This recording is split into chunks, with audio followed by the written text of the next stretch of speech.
Ladies and gentlemen, the American jury and Bulldog Nation, I've decided to address you sitting down with my outline because I want to comprehensively comment on last night's Trump-Biden debate without getting carried away to where I forget what I want to say. I want to analyze this with you like a debate coach would, but at the same time, someone who is very actively involved in the political world that I am. I want to first say that we all observe anything in life, including a debate, with our own biases and prejudices. So I bring mine. It's no secret that I'm a Trump supporter. Anybody judging a debate must judge a debate on two fronts. One, style. One, substance. You could also add strategy when you're discussing a presidential debate.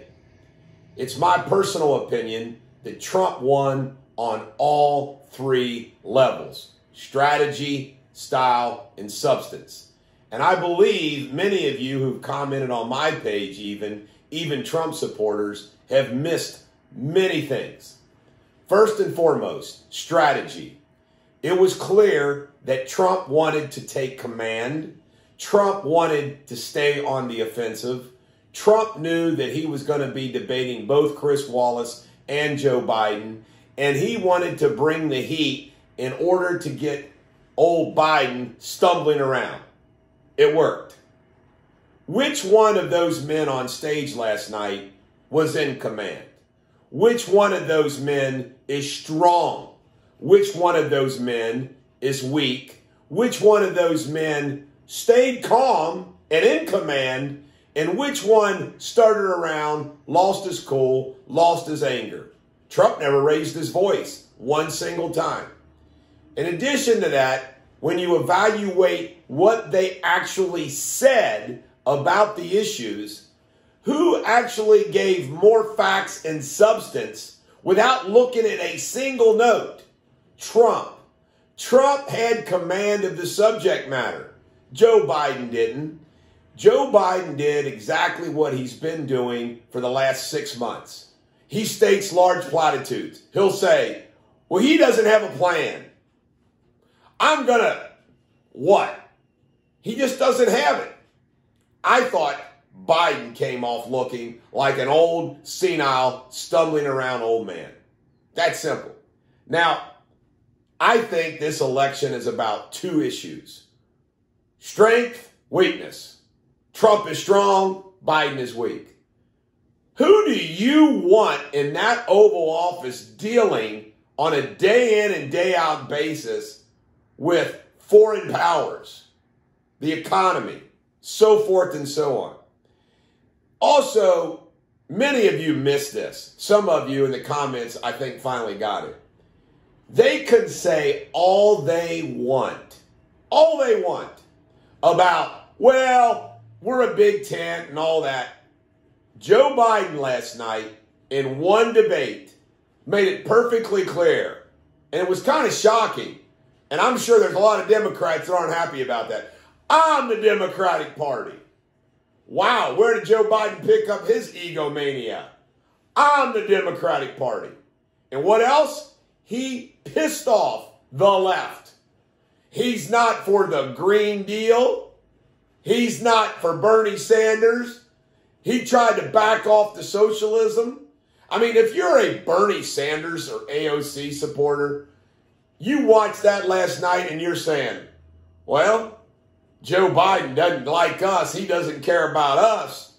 He pissed off the whole left. Another thing that bothers me is those that say, well, everybody isn't going to change their mind, da-da-da. The Trump supporters are revved up. Trump was Trump. He was real. And let me talk about that for a minute. Aren't you so sick of the typical old school, boring debates? This is 2020. It's past time for free-for-alls, where people go at it and argue and fight versus the typical, boring presidential debates. Are you kidding me? Are you kidding me? And another point is Trump seized the opportunity. Everybody's against Trump except the supporters. The media, the left, Chris Wallace. Trump seized the opportunity last night to say, I'm going to say what I'm going to say about these issues, and I'm going to put Biden back on his heels where he's stumbling around. I was shocked at some of the post-debate commentary that said, oh, Biden did okay, blah, blah. Really? He was searching for words. He was searching for phrases. Come on, man. And then he was so off the game, he called the President of the United States a liar, a racist, shut up man, yapping man, and a clown. A clown. Gentleman Joe? Really? Gentleman Joe lost his cool. If Biden would have just smiled and not said, done any of that, it'd be okay. And you have to be a complete biased moron to think that Chris Wallace followed up back on his answers with Biden as harsh as he did Trump, including the interruption issue. He kept calling out Trump. Trump was in complete command. Complete. What else? The Hunter Biden issue. Trump kept landing punches on that. Chris Wallace didn't one time follow up. Not one time follow up with Biden on that issue. Look at some of the substantive questions too. Look what Trump gave on specifics. Are you kidding me? The race issue? He talked about the criminal justice reform, Biden's record, getting Biden's record with China, and then that big overall thing about 47 years hadn't done anything. Hadn't done anything. The economy, all Biden does is platitudes. Let me tell you something else too. He never answered the question about packing the U.S. Supreme Court. He refused to answer that. That's unbelievable. Now, those of you that think Trump didn't say, well, I condemn all white racist groups, that's the little game that Chris Wallace and the left plays to do. Because remember, let's call it the way it is.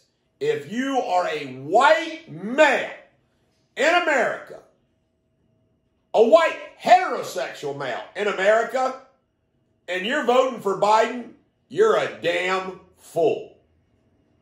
And Trump, so what they basically want to do is for Trump to condemn white men.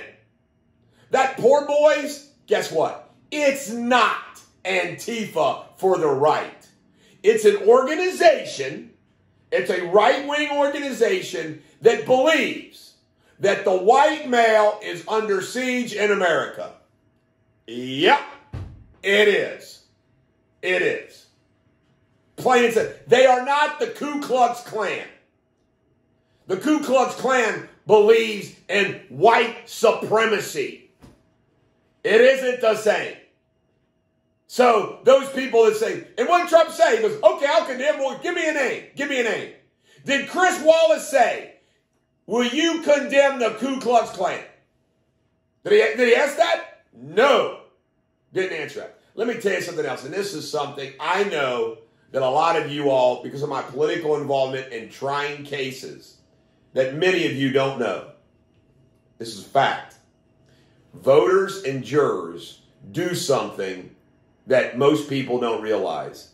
And you know what that is? They'll say, think, and do different things that contradict each other. Let me give you an example. In politics, people say negative advertising offends them, and they don't like it. You know what? It works. People in their subconscious oftentimes say something, but what really is going on and what they're really going to act and do is the complete opposite. Let me give you an example. There will be lots of people who watched that debate last night that think Trump was an interrupting, rude man. They'll say that. They'll think that. Subconsciously, they're doing and they're saying, man, Trump's strong, Biden's weak. It's just the way it is. Jurors will lie. Voters will lie. And it's almost like it's not even something that's explicit, but it happens. This is 2020 style. And how about this? How does anybody who's a Biden supporter watch that and get excited about Joe Biden? If you're a Trump supporter and you watch that, there might be a few people who subconsciously think they don't like it. Baloney. Trump supporters like me are like, damn good job, Mr. President. Keep on fighting. If Trump didn't have that mentality, he would have been rolled over long ago. And look what came out yesterday. Trump alluded to it. Finally, again, Hillary Clinton intentionally, with the Obama administration, concocted the Russian BS for her benefit. And it's called Get Out the Vote. Martha Raddatz, who works for ABC News, apparently traveled across America recently and spoke on The View that she has not seen or witnessed any enthusiasm for Joe Biden. Have you met an enthusiastic Biden supporter? Every Biden supporter is generally a liberal Democrat or they don't like Trump. That's not the Trump voter. So, ladies and gentlemen, the American jury and Bulldog Nation, it's my position that Trump did exactly what he wanted to do, needed to do, had to do. And I got a buddy, finally I'm going to close with this. My buddy Randy McCafferty, Air Force Colonel, says to me all the time, and he's right, the alpha male, there might be some few exceptions in this, always wins. Now, I think Obama is kind of a metrosexual guy, but the one thing that Obama had over McCain and Romney, who had the projection of who was the cool guy? Obama, McCain, Obama, Romney, who was the cool guy? So then let's evaluate Randy's theory, alpha male. Trump, Biden, Trump, Hillary. Well, she was a female with lots of issues. Reality. Okay? She might have been an alpha woman, but she was too damaged. Bush, Gore, Reagan, Mondale, Reagan, Carter. Really? Ford was kind of a wimp. Carter, Ford. I'm just telling you. Dwight Eisenhower, Harry Truman, Dewey. I'm telling you. George Bush, Mike Dukakis. George Bush, John Kerry, Surfer Boy. Alpha males. When it comes down to it, that's who we want in the Oval Office. This is the Bulldog. Every dog has their day. You have a great day.